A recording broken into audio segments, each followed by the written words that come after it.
We're going to move forward and ask Victoria to join us. But just before she does, I would like to give an introduction about Victoria. I met Victoria also 2 years ago. She was graduating from the curatorial program at the CCS Bard in upstate New York. She had a fantastic show, and since then we've had an ongoing conversation, kind of like along the same line about like the problematizing contemporary art and ways to transcend and sort of like think of a form of art that is sort of like more rigorous and more in line with the kind of society that we're having in light of sort of like technological breakthroughs and political breakthroughs. She's kind of like has expanded her work since then. She works in a public education program at Tate as an assistant curator, and she's been editing an issue of this magazine that's kind of like related to the upcoming Berlin Biennale. She's a prolific writer. I just published an essay by her in a publication we put together for a project in Prague's transit display. Actually, Amanda also contributed a text to that volume. Yeah, and just to get a little bit more about Victoria, she's a curator, currently assistant curator for public programming at Tate London, having previously worked in the human rights field. In 2010, she co-founded a multidisciplinary cultural platform in Donetsk, Ukraine. Ivanova is also one of the founding members of Real Flow, a research and development platform for socializing finance. Her practice is largely informed by systems analysis and her interest in infrastructure as mechanisms for shaping and reproducing socioeconomic and political realities. Ivanova's recent publications include Turborealism, Neither Bow Nor Arrow, co-edited with Anastasia Pindera, Art's Values, a Detente, a Grand Pile in Farce 2, The Value of Contemporary Art 2015, and Novelty, Intermediation, and the Future of Accelerationist Politics in Reinventing Horizons 2016. Welcome you to the stage. Thank you for this extensive introduction.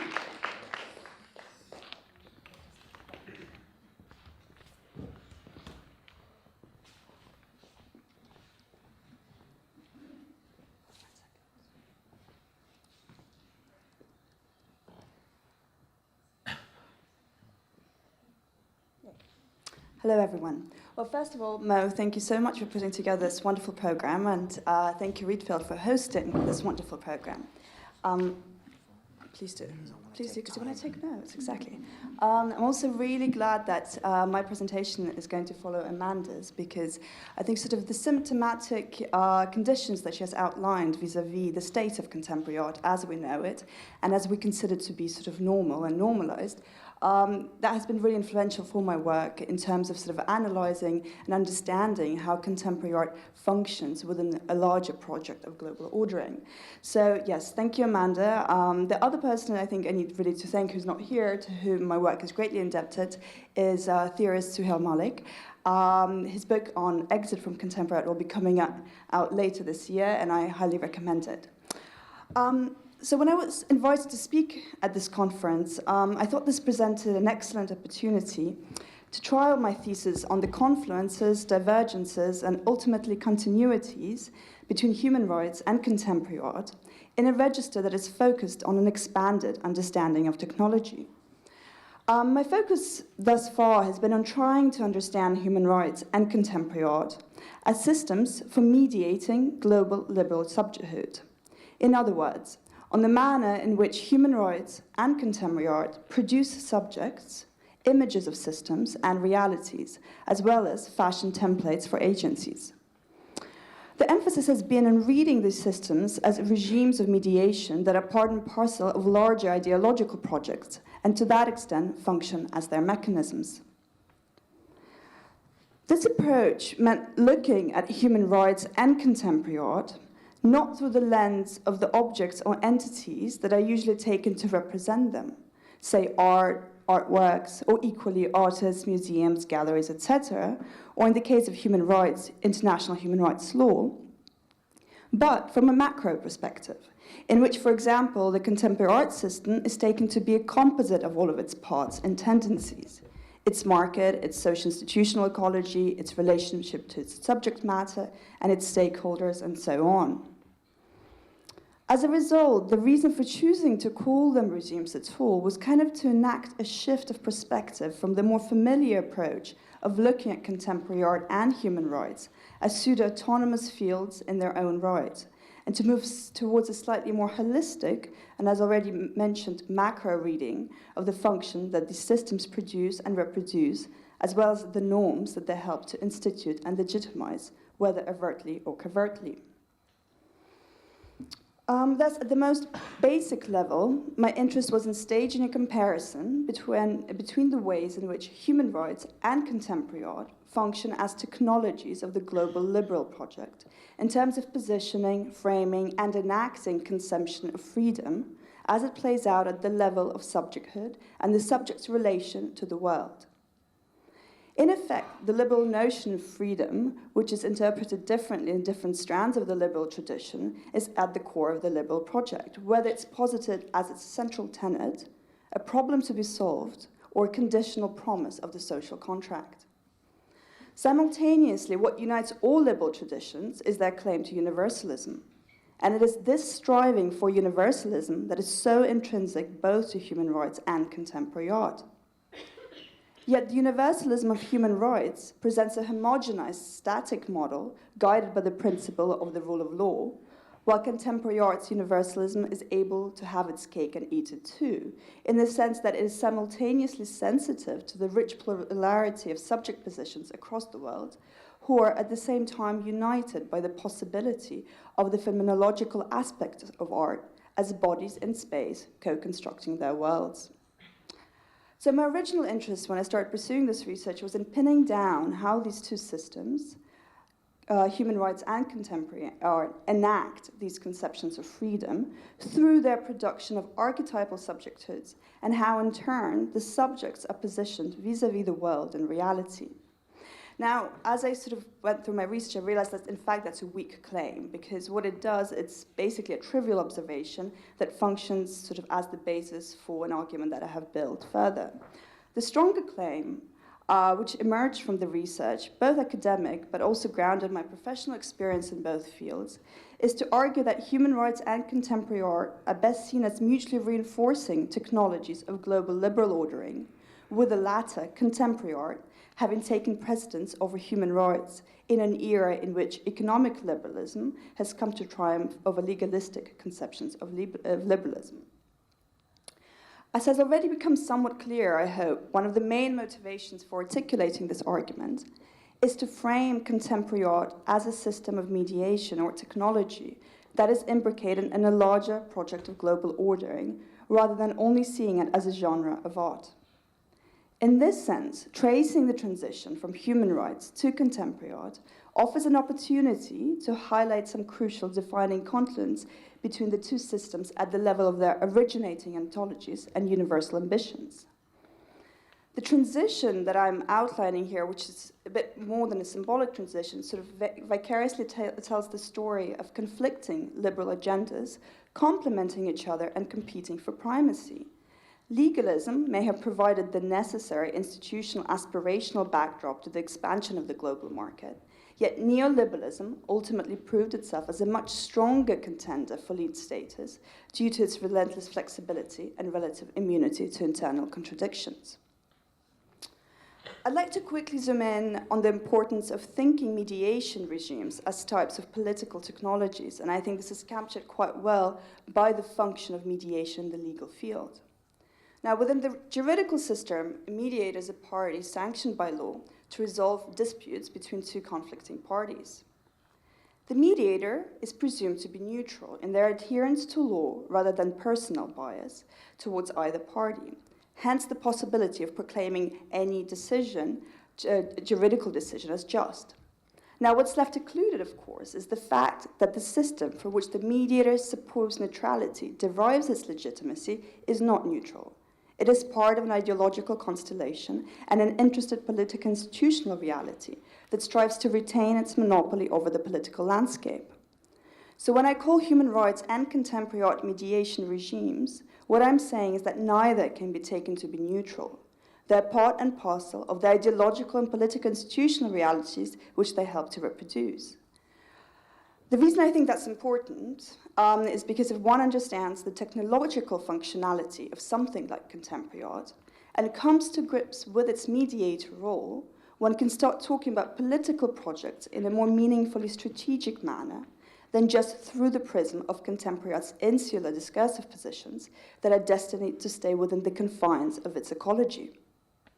One can also start formulating some criteria for the assessment of whether or not a certain mediation regime rises to the prime challenges of our times, and work towards engineering mediation regimes that produce desired impacts.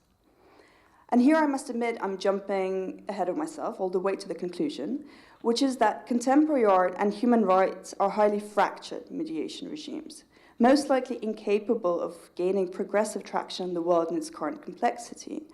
And this is to a large extent due to the fact that they are tied by an umbilical cord to the liberal imaginary.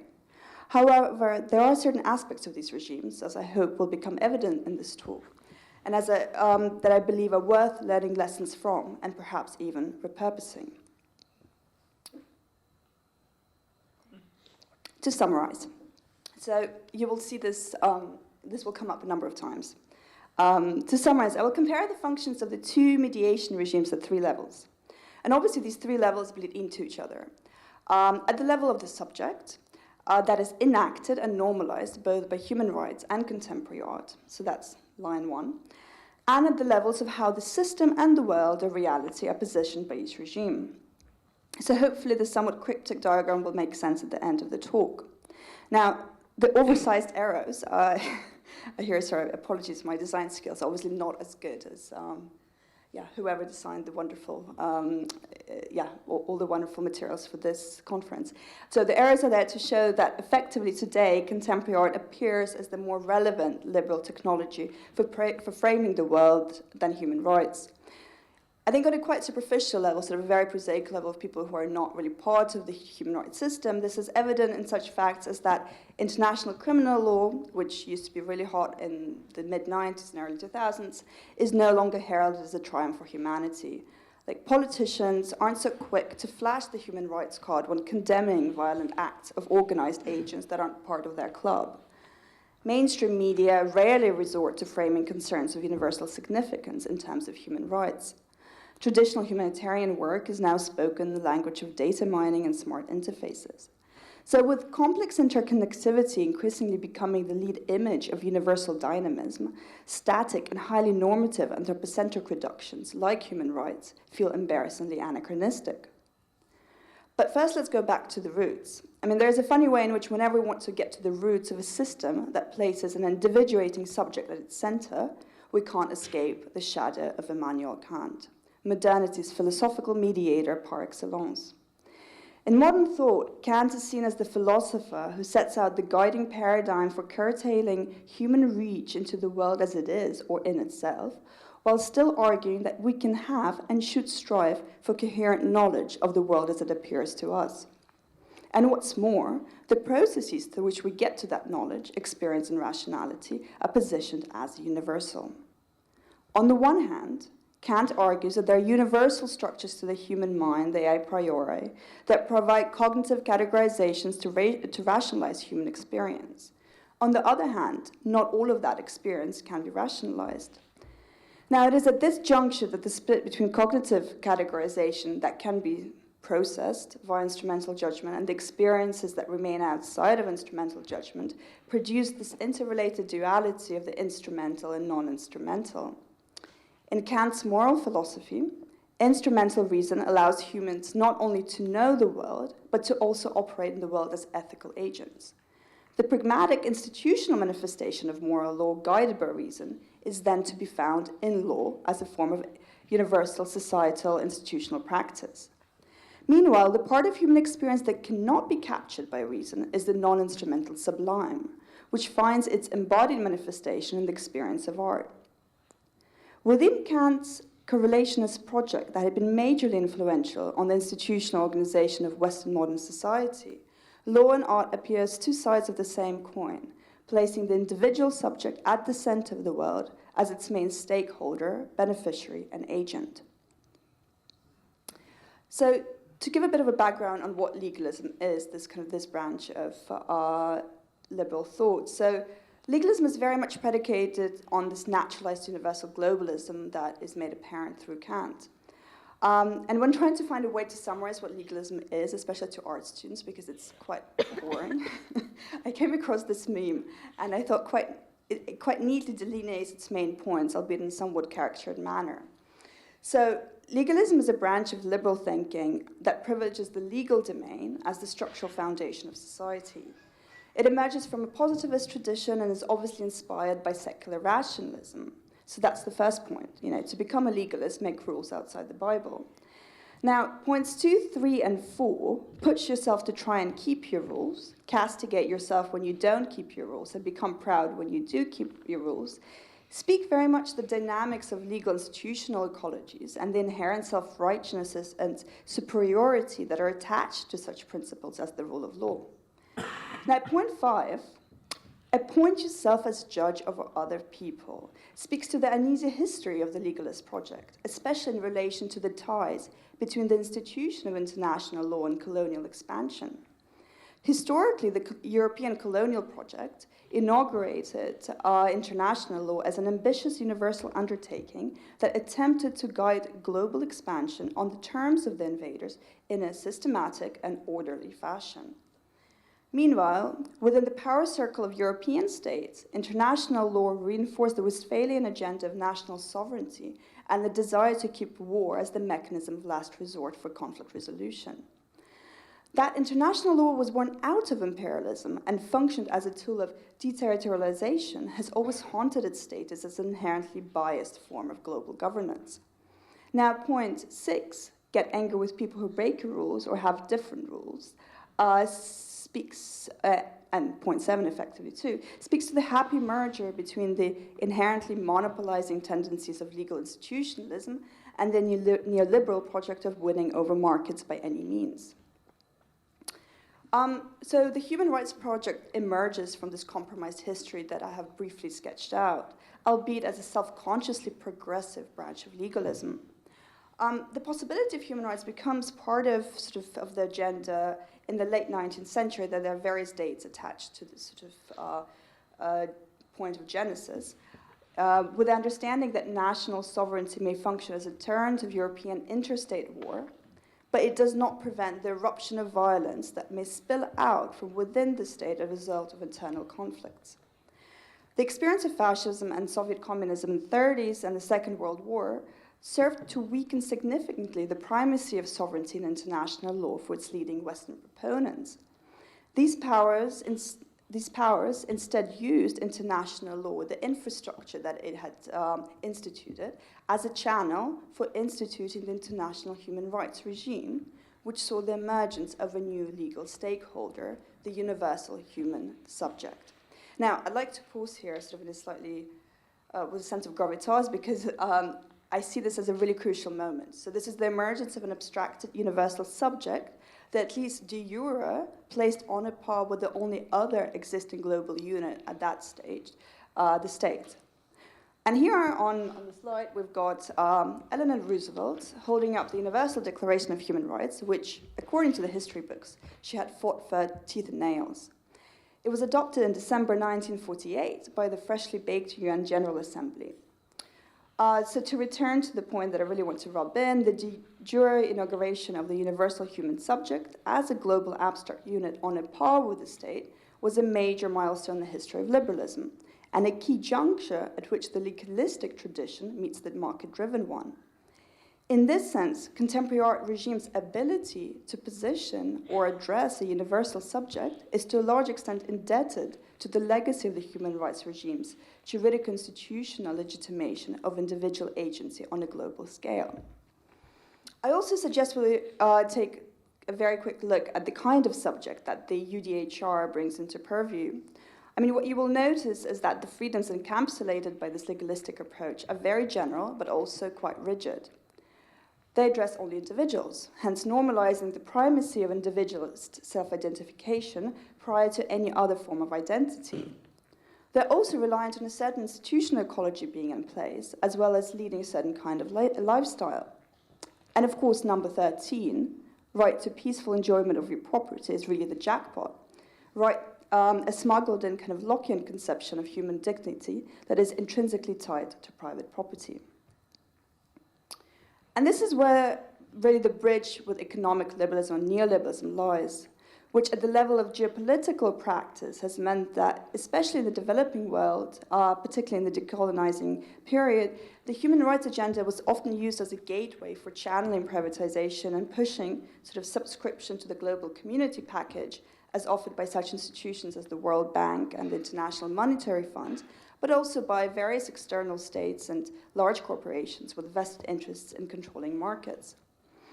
As a result, outside of the traditionally Western world, human rights had never really shed the imperial cloak worn by international law. And this is where contemporary art, post-structurally attuned to soft diplomacy with its appreciation of cultural difference and at least an outward rejection of top-down overdetermination of subjecthood, sort of steps in. And it appears as a much more suitable candidate for mediating cultural difference while still effectively proposing and instituting an institutional infrastructure that is globally distributed. So at the core of this is the contemporary art experience. You know, whether you're in Eindhoven, Tehran, or Moscow, it is grounded in the phenomenological virtues of being exposed to art. The subjects are addressed in their difference, while individuation is structured around their right to co-create meaning, to be empowered by ambiguity and embrace semantic complexity, as well as to benefit from the affective qualities of the experience, something that Amanda was talking about just in this presentation, and the possibility of engaging critically with various issues.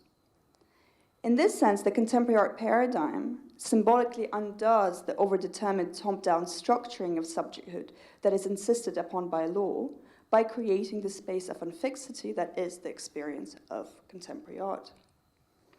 And I think while there has been quite a bit of great work done on how indeterminacy operates at the level of artworks, I think a far more systemically insidious manifestation of this ideology is to be found at the socio-institutional level of the museum and the gallery. I mean, on this slide, we've got a really interesting coupling. It's the Heydar Aliyev Center designed by Zaha Hadid in Baku. And below, you've got the Maya Hoffman Luma Foundation in Arles. So the Cosmopolitan Museum assumes the role of a pseudo-civic forum that promotes engagement, criticality, dialogue, and maybe even metaphoric conflict that allows subjects to assert their difference. But ultimately, the crucial words here are play and metaphoric, insofar as the subject enacted through the contemporary art mediation regime relishes in their metaphoric liberation from top-down norms, perhaps at time becoming a part of a stage intervention into the mechanisms operative outside the institution, but only to retrieve back into the socio-institutional ecology and critique the deficiencies of the outside world. So while for the human rights regime, the subject brought into purview is a globally homologous entity defined by the violence brought upon it by the Leviathan, hence the Deadman emoticons, within the contemporary art regime, subjecthood is first and foremost defined by difference and symbolic liberation. And if we take some of the stylized facts of neoliberalism and global financialization, such as increasing top management salaries and the rise of a new working financial class that had benefited tremendously from the restructuring of the channels of liquidity, the disintegration of traditional leverages of the working classes, deregulation of the labor market, and liberalization and globalization of trade, we see that unfixity and resistance to overdetermination or regulation obviously produce very different kinds of impacts economically, socially, and politically than when enacted as virtuous ideological positions of the contemporary art regime. And if we look at the profile of the main providers of capital and liquidity within the transnational contemporary art community, most often we find that they are, Suhail Malik has called them, the transnational elite that has been the main beneficiary of neoliberalism. Simultaneously, neoliberalism has only intensified global socioeconomic grievances, leading to immense pressures on the systems in place, and arguably fracturing the human rights mediation regime even further, while making the contemporary art regime appear as a symbolic ersatz mechanism to process these grievances, even if only at the level of branding. Now, turning to the infrastructural arrangement of the human rights regime, the system that was arguably a stillbirth, and which I guess is most well known for its failures, we can't escape the fact that the idealized vision of the institutional map that you see here is not only immensely rigid, but simultaneously appears to have been produced in a vacuum. So here we've got a diagram of the United Nations Human Rights Treaty system with the Universal Declaration on Human Rights sitting at the top left corner, as the originating document, which spurred on the proliferation of a whole catalogue of international ratified treaties, most prominently the International Covenant on Civil and Political Rights, the ICCPR. As you can see, each treaty is attached to a committee below, and there are a couple of different monitoring mechanisms, which is really where the system starts to fall apart. Enforcing compliance with the treaties legally was always going to be an upward struggle, in part given that the party that signs the treaty or promises compliance is the state, and is also the party whose behavior is to be monitored. There's also an interesting fact about the relative lack of popularity of the sibling of the ICCPR, which is the International Covenant on Economic, Social, and Cultural Rights, insofar as it was deemed to be too prescriptive in conferring positive freedoms, for example, economic rights, and hence not sufficiently culturally sensitive. But I also wanted to show slightly more functional regional human rights infrastructure, namely the European Court of Human Rights. What is ultimately being tested, and I think one of the reasons for its functionality, it's a scale, so it's a much more manageable scale, but also an existence of an institutional fabric within the member states that's actually more or less functional when compared, to the rest of the world. And this is not sort of the kind of first world judgment, so to speak, but it's just sort of the reality of what human rights regime needs in order to be in order to at least fulfill some of its promises. So what is ultimately being tested by this regional system is whether the treaty is integrated into domestic law. So whenever an individual has suffered a violation, they can action a claim via domestic courts, and if at the level of the highest court within their domestic jurisdiction, the court makes a ruling that there has been no violation, the claimant may appeal the decision by making an application to the European Court of Human Rights. Now, the European Court will then pass a ruling that will be enforced by the Committee of Ministers and may involve payment of compensation, adoption of individual measures towards the claimant, or, most crucially, adoption of general measures that would have systemic consequences for the nation state. And this last point I will kind of labor on further because I think it's very crucial. And it has been very powerful because on the one hand, it had been decried as an imposition on the individual state's sovereignty. On the other hand, the fact that it opens up a possibility of scaling up is probably one of the affordances of the human rights system that can and should be repurposed for non-liberal political projects. Now, the bad news with the current system is that the incredible backlog of cases waiting to be heard at the court means that the process could take over a decade, and usually it does, and is extremely expensive. Meanwhile, the technocratic aspect of the human rights system, which is its absolute heart, is also very costly, which is highly unpopular in the age of austerity. Now, this is the logo of the 2015 Venice Biennial, probably familiar to most of you, entitled All the World's Futures, curated by Ocui and Visor. And I think it speaks quite neatly to the ability of contemporary art regime to make super grand claims, question them but in the same stroke, and leave on the note of everything is possible, while keeping all the pre-existing power configurations and relations that have contributed to the creation of the grievances that are at the core of the post questions intact and perhaps even more embedded. And the slipperiness of having your cake and eating it possibility of contemporary art regime reminds me of an essay written by Jacques Derrida in the early 1990s, Force of Law, the Mystical Foundations of Authority, in which Derrida urges to resist formally equating law with justice. Acknowledging the pragmatic need for law, Derrida argues that in contrast to law's calculating operation, justice is an aporetic experience that can only be rendered visible in the process and project of deconstruction. Derrida's distinction between the concretized intractability of law and the tumultuous fluidity of justice qua deconstruction resonates much more closely with contemporary art than human rights, insofar as the former mediation regime opposes a stable system of reference and encourages an approach in which justice is seen as a perpetual process rather than a stable code that is implementable and enforceable. In a similar vein, the contemporary art regime proves itself much more capable of semantically dealing with difference, while its constant questioning of itself renders it capable of semantically responding to emerging conditions. And issues that burst the human rights regime at its seams, such as the displaced centrality of the human figure, non-individual identities, machine intelligence, the environment, dispersed power, forms of power oppression, make the contemporary art regime thrive in its place as a mechanism of mediation that reasserts its contemporaneity by digesting novelty. Now, the contemporary art system is also infamously occlusive, while its social institutional networks are anything but transparent and structured.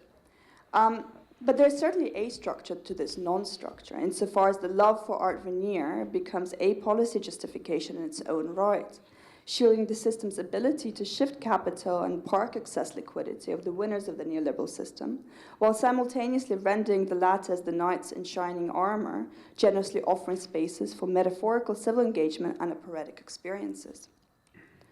So while in contemporary art, top-down regulatory impositions that could structure, control not only the market, but also the relationships between the various stakeholders of this ecology are associated with something inherently violent, the human rights regime is intrinsically reliant on a technocratic bureaucracy that is rigid, time-consuming, and most often institutionally dysfunctional.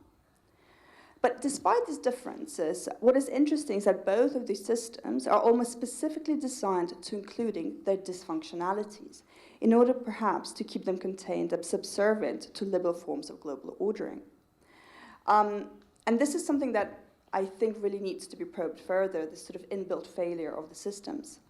And this is particularly, I think, evident in the image of the world that these systems bring into focus. The human rights regime as it stands can only see and process just two entities, the citizen and the state. On the one hand, the problem requiring citizenship as a prerequisite for human rights had been duly diagnosed by Hannah Arendt almost half a century ago now in relationship to the figure of the refugee. But equally, it applied to anyone who's stateless for whatever reason, a jurisdictionally unclaimed group that is promising to become a major constituency in our global reality as we move forwards. As Arendt points out, in order to claim human rights, an individual must be acknowledged as human by the state, and that state, in many instances, might simply just not be interested. In a similar vein, the human rights mediation regime does not acknowledge the multiplicity of actors contributing to the situations in which the state or an individual, as is the case for the international criminal law system, is held individually accountable. As a result, the distortions created by the human rights regime may on the one hand be productive in certain geopolitical contexts, yet at the same time, they significantly weaken the mediation regime, rendering it tractionless in a world where the configuration of lead entities deviates significantly from the one proposed by the human rights regime. Now, the contemporary art regime is much more adept at producing a more nuanced image of the world, in which actors are multiple and often wearing different hats. On the one hand, the contemporary art regime is very good at communicating the complexity of the world, not just intentionally through artworks or curatorial framings, but perhaps most crucially through what is considered by the art world as problematic. So the example shown on this slide is a bit tongue-in-cheek, and I do apologize for that, but on the most basic level, it illustrates the point. So on the bottom, we've got a still from a series by artist Melanie Gilligan. This sort of kind of goes over the horrors of late capitalism. At the top, we've got Melanie Gilligan featured in Artsy, and she probably doesn't even know about it. I mean, now Artsy is in sort of this newish platform that some of you may be familiar with that sells itself to all contemporary art market actors, primary and secondary, as a digital platform, and also actually institutions, as a digital platform that can give them access to global audiences. Sort of Artsy is in many ways a symptom of the order that Melanie Gilligan critiques in her work. Yet for Artsy, Melanie Gilligan's work is just another listing on its platform, alongside something really sort of post-internety and lickable and just perfect for the loft. And I think that this ultimate non-discrimination of the market to the content of the work says a lot about the bite, or the lack thereof, of art's content claims. Simultaneously, contemporary art's content claims are also often the prime vehicles for the world's mystification. The closed loops of critique or mimetic enactment only really ever benefit the discursive richness of the field, rather than working to reconstitute the parameters and infrastructures of the field and the world as such. And I would argue that this toothless insularity of contemporary art's critical liberal disposition is what makes it such an ideal technology for economic liberalism. I would argue that this final point is really the crux of the transition. As a regime of mediation, contemporary art proposes a perpetual semantic reorganization of the present via the subject's immediate experience in a gesture to open up a multitude of symbolic futures that never deliver in actuality. That's de facto allowing for the re-entrenchment of existing power configurations. Splitting the value of critical reflection from actual impact on infrastructural ecology serves to ring-fence transformation into a closed-loop realm of experience and fancy. In turn, this shortchanges the enact of enabling transformation for the consumption of symbolic potentialities through sentimentality, lament, and mystification, thereby taking us and further away from understanding how to strategically operationalize actuality for concrete aims, something that is actually present in some manifestations of the Human Rights Project, but which has been barred under the weight of the regime's dysfunctionalities on the one hand, and the threat of its potential to allow for the emergence of alternative leverages within the system on the other. There's also the much larger question of the need of surpassing the liberal framework altogether. And I think the contributions to this conference amplify this point from various angles. But while this goal may be both desirable and realistic in the long haul, there's also a pragmatic need to work with the social material structures that are available to us today, and to be capable of mobilizing liberalism's affordances.